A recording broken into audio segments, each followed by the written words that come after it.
¿Qué tal, amigos, amigas? Pues hoy vamos a presentar un libro.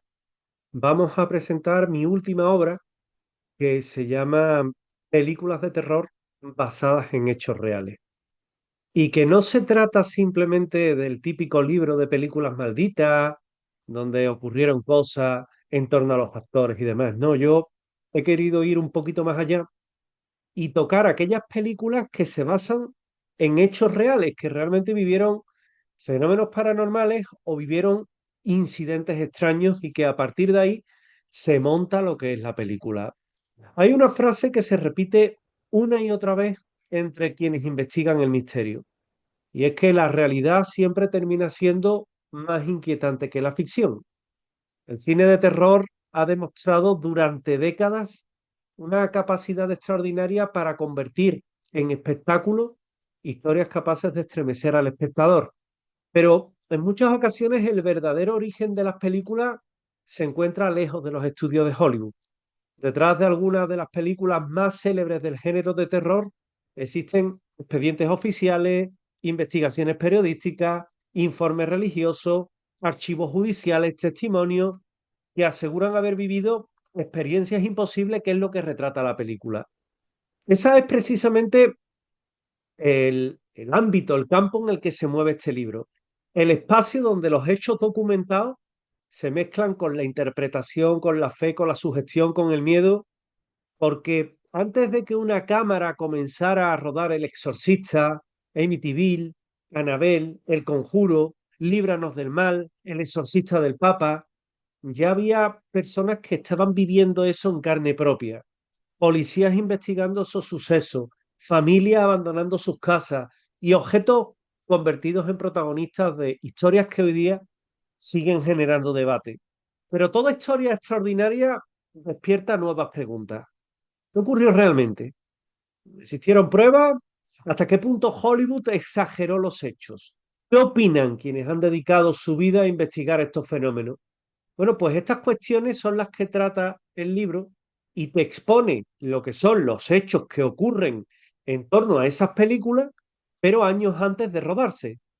Es decir, hechos reales que motivaron las películas. Evidentemente, el terreno de lo paranormal casi nunca existen certezas completas.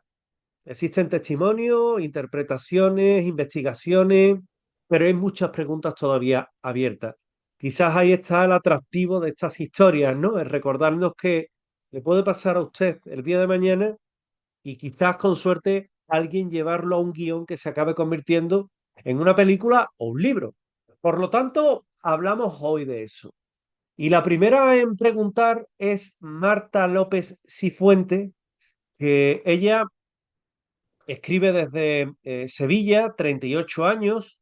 Ella es psicóloga y pregunta, muchos casos que inspiraron películas como El Exorcista o El Exorcista del Papa hablan de personas que hablaban idiomas desconocidos, que mostraban una fuerza descomunal o que reaccionaban violentamente ante objetos religiosos. ¿Existe alguna explicación científica sobre estos fenómenos o siguen siendo un misterio?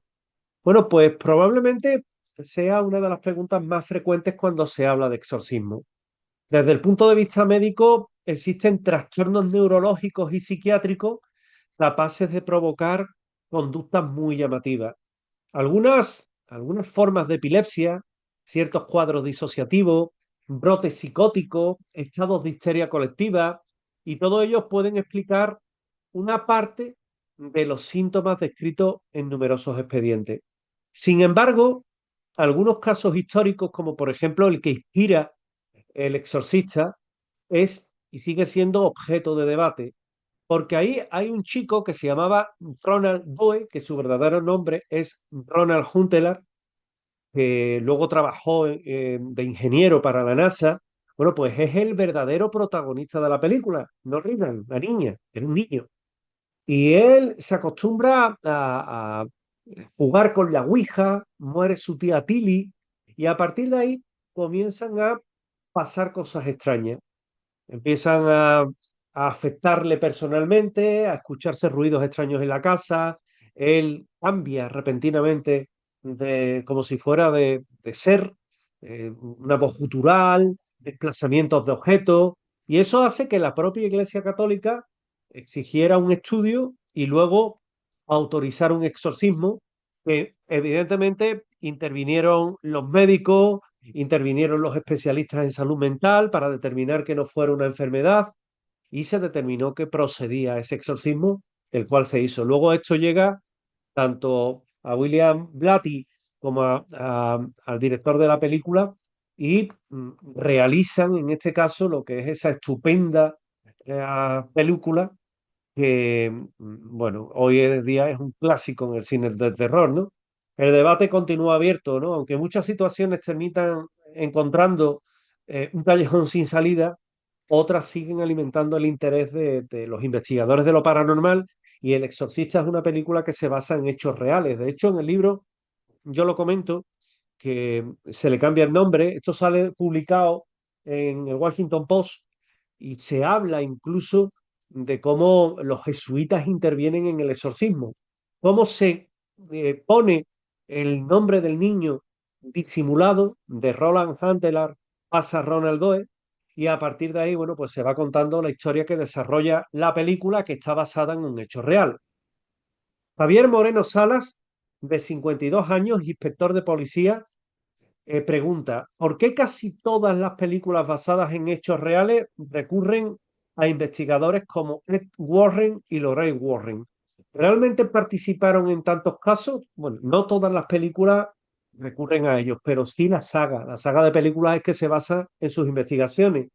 Y Ed y Lorraine Warren se convierten en auténticos íconos del misterio durante la segunda mitad del siglo XX. Su intervención, por ejemplo, fue muy importante y popularizó casos como, por ejemplo, el de Amityville, el de el expediente Annabelle, intervienen también en el caso Enfield y, bueno, sabéis que incluso está El Conjuro, está Llamado por el Diablo, está el caso Enfield, es decir, tienen cuatro películas. Esto no significa que todas las historias sucedieran exactamente como aparecen en el cine, porque en el cine se magnifican cosas y se magnifican cosas, incluso es cine, ¿no? Tienen que darle ese toque de espectacularidad, pero sí es verdad que fusiona personajes, añade escenas para aumentar la carga dramática y lo que sí está documentado es que los Warren visitaron muchas viviendas, entrevistaron a muchos protagonistas y realizaron investigaciones que quedaron reflejadas en fotografías, en informes, en grabaciones y es un trabajo que bueno, para unos investigadores fue simplemente un trabajo de cara a la galería, para mayor gloria de ellos, para otros fueron auténticos divulgadores del misterio, grandes del género de la investigación paranormal, y ahí está un poco la controversia. Hay casos que se basan en hechos reales. Por ejemplo, el caso Enfield es un caso de poltergeist que se determina en este caso y viene a suceder en Londres, en las afueras de Londres, con dos niñas que en su casa decían que ocurrían fenómenos de poltergeist. Al parecer, al final, bueno, por lo que sabemos, todo fue debido principalmente a la acción de las propias niñas intencionadamente, es decir, no era real.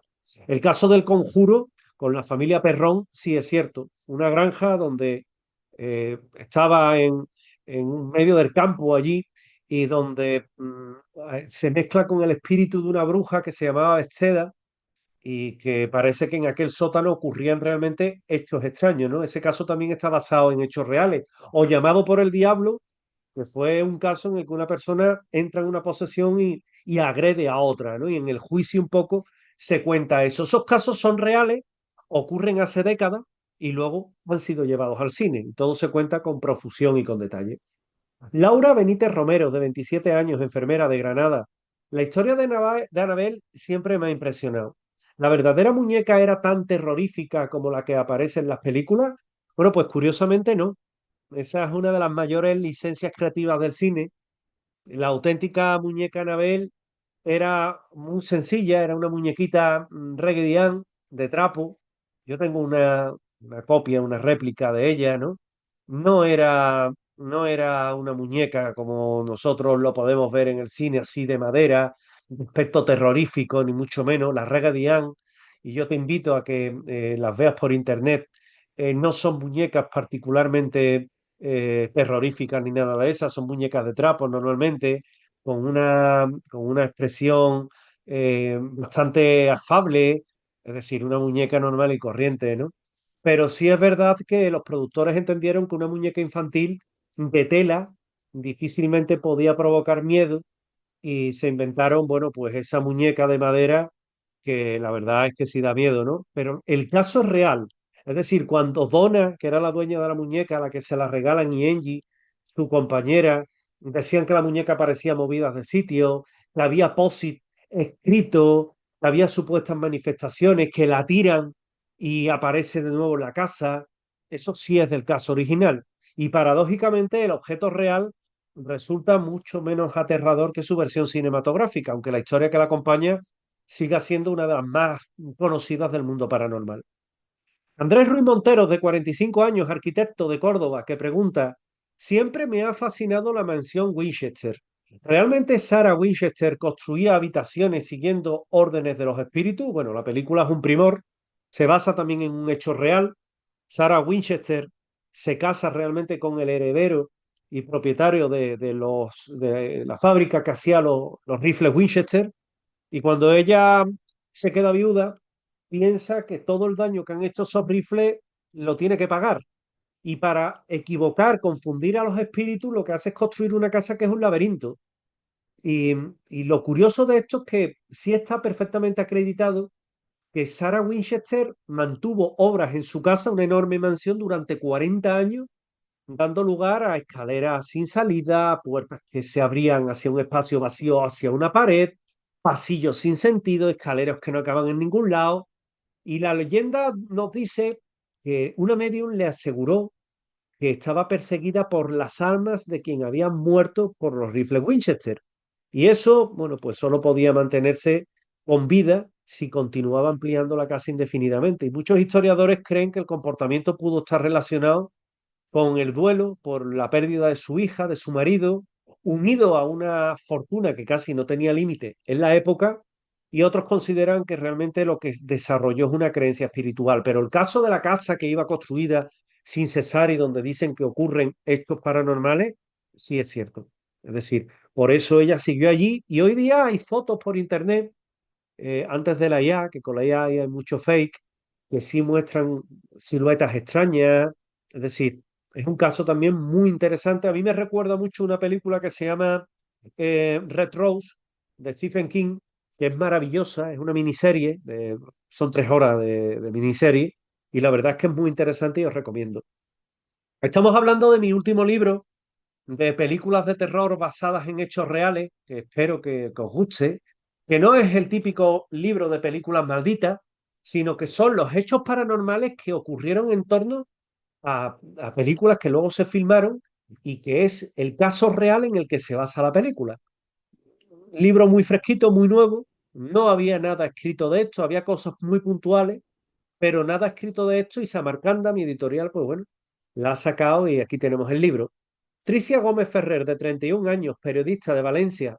¿Por qué casi todas las películas comienzan diciendo basadas en hechos reales, si luego se descubren tantas diferencias con la realidad? Bueno, porque esa frase no significa que todo lo que aparece haya sucedido exactamente así. Es una licencia, como decía antes, que yo desde luego no apoyo, pero el cine es así. Normalmente existe un caso real documentado que lo que sirve es de punto de partida para grabar la película. Una familia, una investigación policial, un expediente religioso, un fenómeno aparentemente inexplicable, y a partir de ahí intervienen los guionistas, cuya misión consiste en construir una narración cinematográfica y mantener la atención durante 2 horas, que de otra forma es complicado. Eso implica crear personajes, fusionar, modificar fecha, condensar cosas. Y paradójicamente, cuanto más éxito tiene una película, más termina eclipsando la historia original, por desgracia. El resultado es que millones de personas recuerdan la versión de Hollywood, pero no el caso real que yo, por ejemplo, documento en el libro, ¿no? Con lo cual, precisamente, bueno, pues por eso resulta tan interesante regresar a las fuentes originales y descubrir lo que realmente pasó. Ricardo Sánchez Hidalgo, de 41 años, profesor de Historia de Salamanca. En Amityville siempre me llamó la atención que George Lutz se despertara todas las noches a las 3:15 de la madrugada. ¿Ese detalle pertenece realmente al caso o es un recurso del cine? Ese episodio es real. George Lutz afirmó que prácticamente cada madrugada despertaba a las 3:15 de la mañana y con el tiempo descubrió que a esa hora aproximada fue en la que Ronald DeFeo Jr. asesinó a sus padres y hermanos en esa vivienda a base de disparos.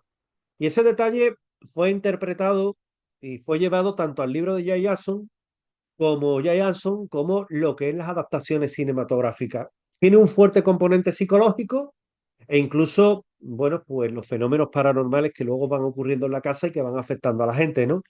De forma que sí, es un hecho real que se considera no sobrenatural, porque que tú tengas la hora cogida y que te despiertes todas las noches a esa hora, bueno, es rarito, ¿no? Pero no es imposible. Por lo cual hay quien dicen que era por el estrés, por la sugestión, porque el cerebro se acostumbró a esa hora y hay quien cree que realmente es un hecho sobrenatural. Pero es real, es verdad que pasó.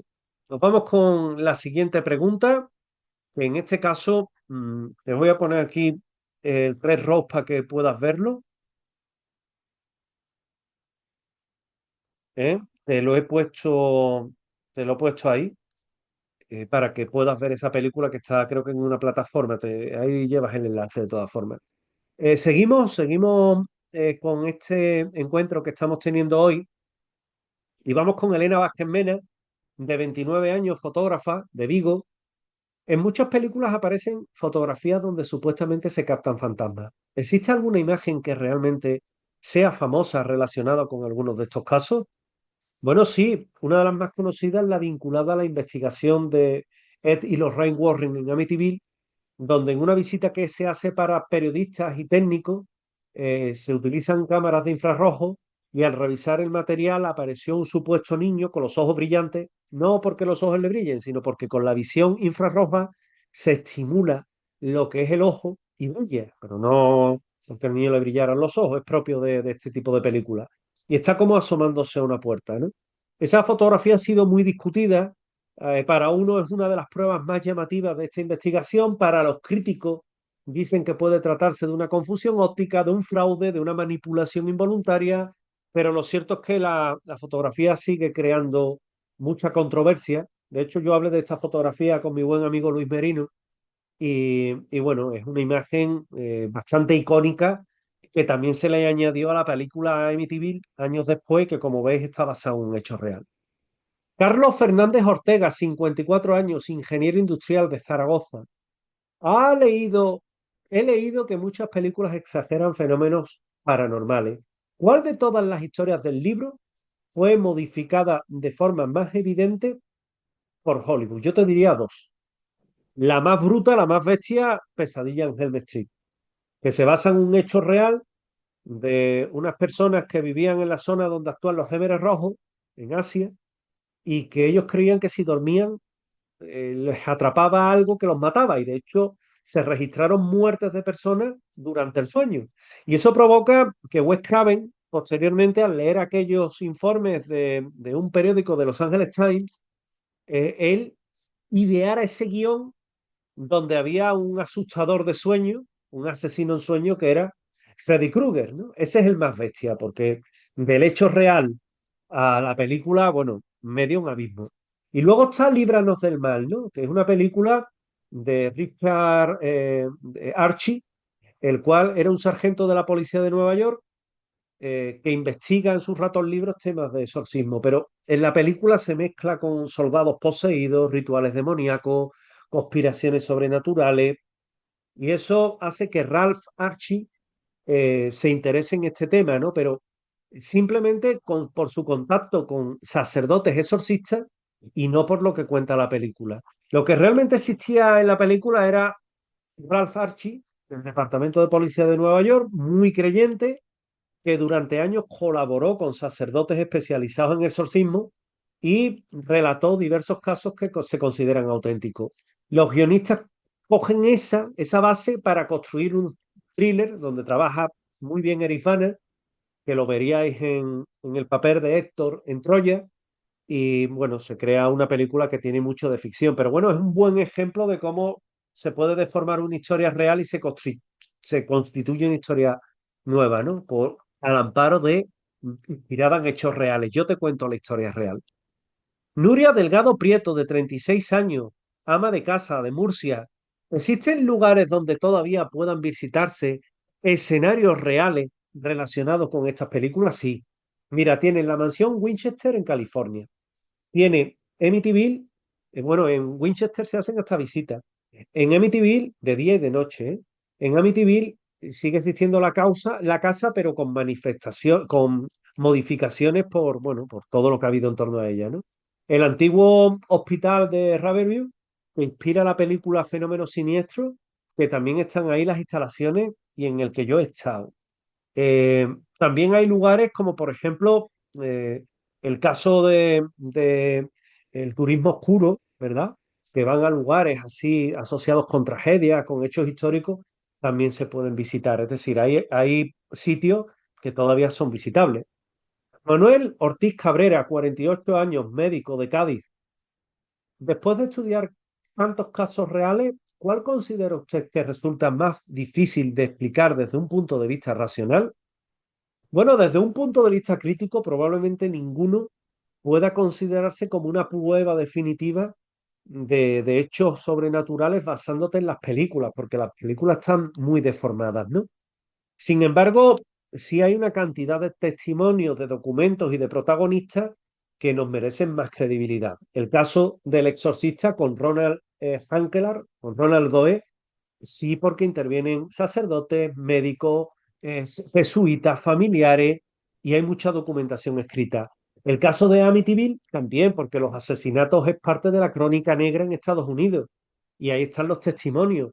El caso de Annabelle por la cantidad de personas que vieron a la muñeca, los movimientos y que hoy la muñeca existe, está en el Museo de los Warren. Es decir, en realidad el mayor misterio no reside tanto en demostrar la existencia de lo paranormal como comprender por qué determinados sucesos terminan generando relatos tan persistentes que sobreviven durante generaciones, ¿no? Y acaban transformándose en auténticos mitos del cine de terror. Quizás esa sea la razón por la que estas historias pues, nos siguen fascinando. Beatriz Navarro Ibáñez, de 43 años, abogada de Valencia, siempre me ha intrigado por qué tantas historias de terror comienzan con una casa. ¿Existen esas casas o existe algún motivo por el que las viviendas sean el escenario principal de tantos fenómenos paranormales? Bueno, porque la casa lo que significa es tu espacio seguro. Cuando ese espacio cotidiano se convierte en fuente de miedo, en miedo psicológico, se rompe esa zona de confort que tú tienes. Es una de las razones por la que Amityville, Winchester, el exorcismo en Connecticut, donde en una casa normal había debajo de la misma, antaño, con otro uso, una funeraria y embalsamaban a los cadáveres, ¿no? Y resultan muy eficaces en el cine por el clima que dan, ¿no? Son lugares impregnados, con muertes violentas, con sufrimiento, con rituales, con hechos traumáticos, con lo que es una huella, y la explicación racional apunta en esa dirección, ¿no? A vivir sabiendo que una casa que fue escenario de asesinatos, que funcionó como funeraria, arrastra una leyenda oscura o un hospital y el cerebro interpreta ya ahí mil cosas, ¿no? Por eso gusta tanto las casas, los hospitales y este tipo de sitios. Óscar Martín Pardo, de 34 años, técnico de sonido de Madrid. En muchas investigaciones aparecen psicofonías o grabaciones de voces extrañas. ¿Hubo alguno de los casos del libro que el sonido desempeñara un papel importante? Sí. Hay uno que es el Hospital de Riverview, cuya historia inspira fenómenos siniestros donde un grupo de investigación se mete a investigar, el hecho real es ese, graban susurros, lamentos, voces, sin que fueran ellos ni un origen humano, ¿no? Iban recorriendo los pabellones del hospital y lo iban grabando. Además, el hospital tiene fama de estar encantado y luego la película lo que hace es que basa esas voces en el elemento esencial, ¿no? Son las psicofonías que siguen siendo uno de los fenómenos más seguidos dentro de la investigación paranormal y para algunos constituyen, bueno, evidencias de una comunicación inexplicable y para otros son simples interferencias, ruidos ambientales o interpretaciones subjetivas del oído humano. Lo cierto es que el sonido posee una enorme capacidad para despertar emociones, voces perceptibles, susurros, y eso hace que gran cantidad de gente se inquieten cuando escuche una psicofonía. Cristina Morales Fuentes, de 25 años, estudiante de León, después de leer tantos casos y de estudiar tantos casos, ¿crees que el miedo nace más de los fenómenos paranormales o de la propia imaginación de las personas? Probablemente de ambas cosas. El miedo es una respuesta natural que tiene el cerebro ante aquello que no comprende, y cuando una persona escucha un ruido sin explicación, encuentra un objeto fuera de lugar o la presencia de algo inesperado, su mente intenta construir inmediatamente una explicación. Si esa persona conoce previamente la historia del lugar, ha visto películas y sabe que allí ocurrió una tragedia, su interpretación está más condicionada. No significa que los testimonios sean imaginarios. Muchos protagonistas describen experiencias que son reales, ¿no? Que las han vivido. El problema es cuando intentas un poco separar, ¿no? Que es muy complicado porque está el factor psicológico. Pero sí es verdad que es el verdadero combustible del cine de terror, ¿no? Es precisamente eso. Daniel Herrera Campos, de 57 años, sacerdote, omito donde tiene tu ministerio. Las películas suelen mostrar exorcismos espectaculares y violentos. ¿Por qué no se dice realmente lo que la Iglesia Católica hace con este tipo de rituales y no como aparecen en el cine? Bueno, el cine ha exagerado mucho el desarrollo de estos rituales y en la práctica un exorcismo autorizado por la Iglesia suele desarrollarse en un ambiente mucho más discreto, con la presencia únicamente de las personas imprescindibles y tras un largo proceso de evaluación médica y psicológica. El sacerdote, por ejemplo, Gabriel Amort, insistió en que siempre la mayoría de quienes acudían solicitando ayuda no estaban poseídos, sino que sufrían enfermedades o trastornos mentales. Solo cuando un especialista descarta causas médicas y una comisión médica arzobispal bueno, en este caso de la Iglesia, autoriza la intervención del exorcismo, se puede considerar real. Hollywood, en cambio, condensa todo ese proceso y se basa más en escenas espectaculares, con levitaciones, con gritos, con fenómenos visuales, que desvirtúa mucho el ritual, pero que es mucho más cinematográfico. Esto es así, es cine. Sonia Gil Roldán, última pregunta, 39 años, de Bilbao, profesora. Después de investigar tantos casos, ¿cuál crees que es el verdadero motivo por el que las películas de terror basadas en hechos reales, esto es muy importante, fascinan tanto al público? Bueno, porque juegan con una idea poderosa, que es la posibilidad que lo paranormal, lo imposible, haya sucedido realmente. Cuando un espectador entra en una sala para ver una historia completamente ficticia, acepta desde el primer minuto que todo pertenece al terreno de la imaginación. Sin embargo, cuando aparece el mensaje basado en hechos reales, la experiencia cambia por completo. Aunque el guión haya modificado fechas, personajes y situaciones, la pregunta está ahí, ¿no? Es que esto ocurrió de verdad. Y luego te vas a un libro como este que yo he escrito de películas de terror basadas en hechos reales y te cuenta la historia es real, dices, joder, es que es verdad, es que esto pasó, ¿no? Y esto es lo que te da más inquietud y lo que le da fuerza a la historia. No reside únicamente en fantasmas, en posesiones, en casas encantadas, reside en la duda, en esa pequeña grieta que se abre entre la razón y la imaginación y continúa fascinándonos. Y bueno, hasta aquí hemos llegado.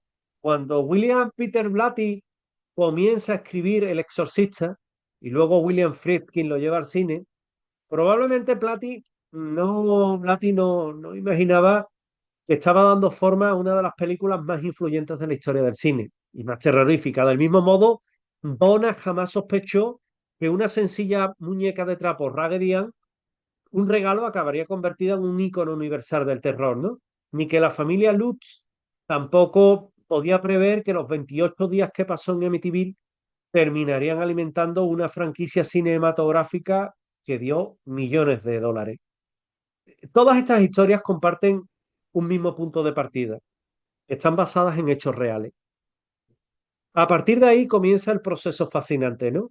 Donde se compilan testimonios, los periodistas reconstruyen los hechos, los escritores convierten los relatos y el cine al final lo transforma en imágenes capaces de impactar. En ese recorrido la realidad cambia inevitablemente. Se eliminan personajes, se exageran situaciones, se inventan escenas, da más miedo, ¿no? Pero ahí están los expedientes policiales, ahí están los testimonios, las fotografías y una duda, ¿qué ocurrió, no? Realmente. Quizás sea la diferencia entre una película real y una fantástica, ¿no? Nadie termina de creer que un vampiro o un monstruo puedan aparecer mañana al doblar una esquina. Pero cuando hablamos de una casa donde realmente han ocurrido hechos traumáticos, una matanza, cuando vemos a un sacerdote que te dice que el exorcista y que él hace exorcismo y es un sacerdote católico, ya ahí mm, te da más impresión porque sabes que existen, ¿no? Es precisamente en ese territorio donde nace el verdadero miedo. Porque el terror no necesita demostrar la existencia de fantasmas. Te basta con sembrar la duda, ¿no? Y a lo largo de las páginas del libro, yo he recogido exorcismos, casas encantadas, hospitales abandonados, objetos malditos, investigadores de lo paranormal, eh, policías que han acudido a exorcismos, y algunos de estos casos tienen muchísima documentación, otros retirados de hemerotecas, de archivos reales, de crónicas de sucesos, y ahí es donde también han ayudado psicólogos, historiadores, criminólogos, otros periodistas, y han dado forma a, a todas esas películas y yo al libro, que ha quedado, la verdad es que primoroso. Además, la editorial ha hecho una portada fantástica y tal vez porque nos recuerda que todavía hay preguntas sin resolver, ¿no? El cine ha aprovechado esa fascinación como ningún otro medio y ha convertido expedientes olvidados en fenómenos cinematográficos mundiales y ha catapultado a la fama, por ejemplo, a los Warren. Yo al finalizar el libro, yo no pretendo que el lector crea en fantasmas, en demonios o en maldiciones.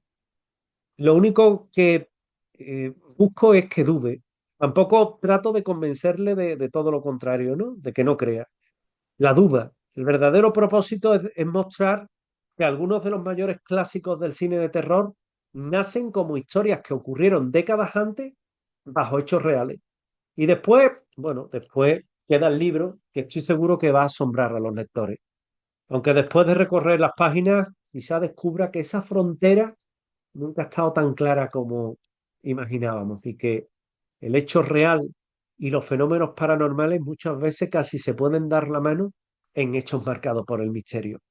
Hasta aquí este encuentro de hoy en el que os he presentado mi último libro, películas de terror basadas en hechos reales, que espero que os guste, que lo compréis y que está en Samarcanda, está en la editorial, en grandes almacenes, en librería, en internet, en Amazon, que lo compréis y que disfrutéis de su lectura. Una lectura muy aconsejable. Muchas gracias. Nos vemos la próxima semana.